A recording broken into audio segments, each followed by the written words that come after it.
Good morning, everyone. This is Gary Kay. And of course, you're watching a video version of my Rants and Raves podcast today. We are heading towards InfoComm.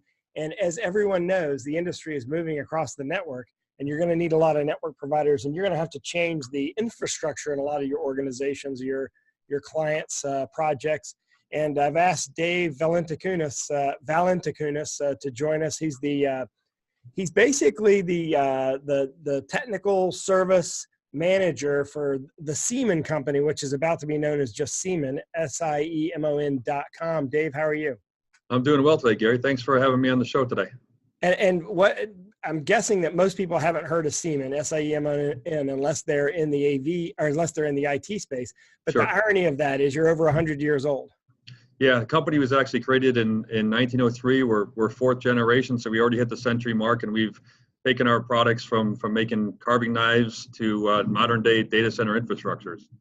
Yeah, and obviously with the industry going over the network, there's going to be a need for traditional network infrastructure as well as fiber-based network infrastructure, and that's where Siemon comes in. So why don't you kind of take us, since most people who are going to be at InfoComm, and you'll be at InfoComm obviously next month. We're all excited to be going to the show. If you don't mind taking us, while you're watching this, you could go to Siemon.com, SIEMON.com. Kind of go through a quick history of the company. You can do a screen share if you'd like and show us a little bit about the company and sort of where you fit into the infrastructure. Yeah, just real quick, I'll pop my screen on here. I'll show it up here. So what we're talking about from the Siemon company is, we're really focused on the IT infrastructure for networks. And the transition for IP, as you know, over the years has kind of gone from a BALN-based infrastructure. It's introduced through HD-based T, and now is with SDVoE, we really see that trend moving toward the IT infrastructure. So it's not just video, it's all these different applications that have started to converge onto the network over the last 10 years, some voice and lighting and building control systems. And a lot of this is driven by the fact that remote powering is available to power a lot of these systems. So that's where I think is driving a lot of this migration to that. There's a power savings associated with it as well. But from a category perspective, the network cabling side, our message to the industry is really focusing on what media infrastructure you're looking for. And primarily that our message is for category 6A shielded infrastructures for these different applications, specifically for AV. Because of the remote powering, category 6A offers larger conductors and shields to help that heat dissipation issue.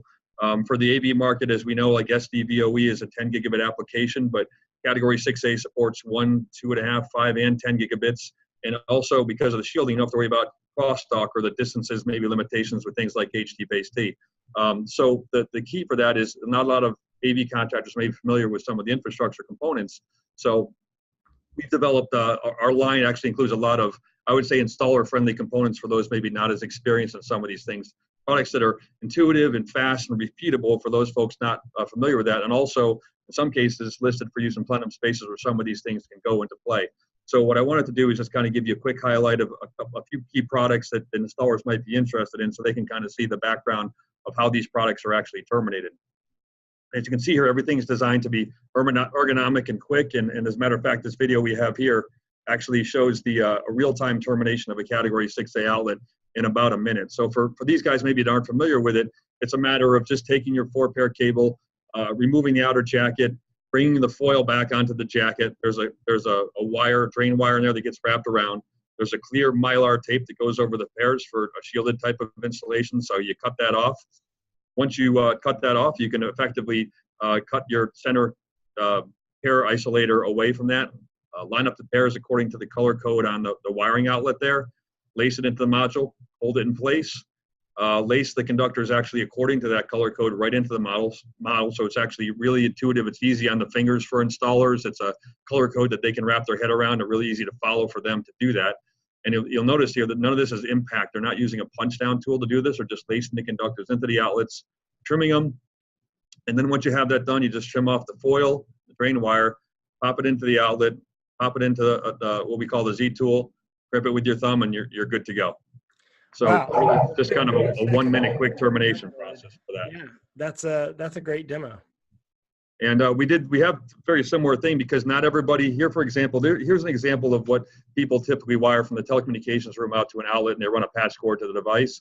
Well, there's kind of a new infrastructure topology that's allowing themselves to use some of these kind of getting away from that outlet and cord and actually just having to put a field terminated plug on there. But for category 6A, it can be a little bit of a challenge. So we actually have a field terminated plug that terminates a little bit like an outlet for use in plenum spaces, very similar to what you saw with the Z-Max, but again, it's designed to be quick, non-impact, kind of intuitive, and really getting away from just those, kind of plastic plug type of constructions. And for some of these, and I'll zip into the video here a little bit and mute this so you don't hear that, but it's a very similar concept in how this gets terminated. It's just bringing the coil back, the drain wire, cutting the center conductor out, bringing those pairs together through a termination module, securing it, lacing the modules in, or lacing the conductors in, terminating both sides, and then you'd simply put it into the plug housing, pop that into our Z-plug tool, and just crimp it. Again, no high impact terminations or anything like that. Really easy to manage your conductors, and it controls the performance, makes it real repeatable. So the last thing I was just going to talk about here, because I just talked about fiber, which is going to make up most of yours, but we do have some extended distance applications for some of the AV team. And in some cases, they're not that comfortable with fiber. So we developed something very similar to what we showed for the copper thing, a very intuitive type of design that people can use that makes fiber termination easy. And I'll show you a quick video of this just to wrap up. And you can see here, in this case, we're going to terminate a single multi-mode fiber using something that probably doesn't even look significantly like fiber terminations that you may have seen before. But it's just a matter of putting a low-cost tool there. We put the connector into it. We marked our fiber so we can just strip the buffer coating out of it, in case you haven't seen it before. But we're going to take the protective coating off the fiber, and in 3 small pieces, because it's difficult to take all the fiber off in one chunk. But in this case, we're taking about an inch or so off the fiber cable itself and just sliding it off. And what you have there is a nice 250 micron coated glass there. And what he's going to do here is take a quick alcohol wipe off the end of it when it's all set, just to make sure the fiber itself is clean.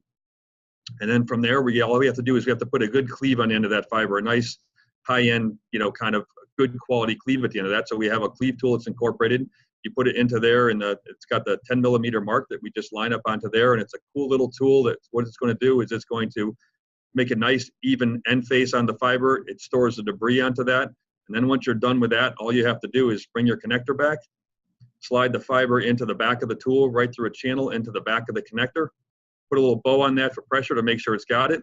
And right there, your tool is actually activated and mated to the fiber that's already pre-terminated on the end face of that connector there.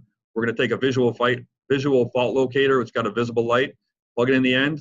There's no red light. It means you have a good termination. You're good to go. You put your dust cap back on, and then you slide your boot up, and you're good to go, and you finished your fiber termination. So not fusion splicing or anything like that, not crazy, just 3 easy to remember products that hopefully you'll make these AV guys a lot easier. Yeah, I mean, time is a big issue in the world of AV and installation time. And of course, you spend a lot of time because you're constantly using your hands, and all of a sudden you've got this intricate detail. You go from building a rack to this intricate detail, terminating something. Exactly. You're sort of changing the context of what you're doing. This simplifies it quite a bit. And again, you can see all this at Siemen.com, SIEMON.com. And Siemen will be at InfoComm. You're going to be looking for integrators at InfoComm. You want to sign up new dealers, and you want to get engaged. And you're going to do demos. We're going to be in the SDVOE booth. We just became kind of an adopter of that, so you can find a couple of representatives there if you ever want to try out some of those terminations we just showed. Yeah, and so head over to the SDVOE booth at InfoComm. Dave, I really appreciate you doing this. I will link your company and all that they saw here in the description of this podcast. That's great. Thanks for doing this demo for us in real time, and that was really cool. Thank you very much. That's awesome. Thanks, Gary. Appreciate it. Look forward to seeing you.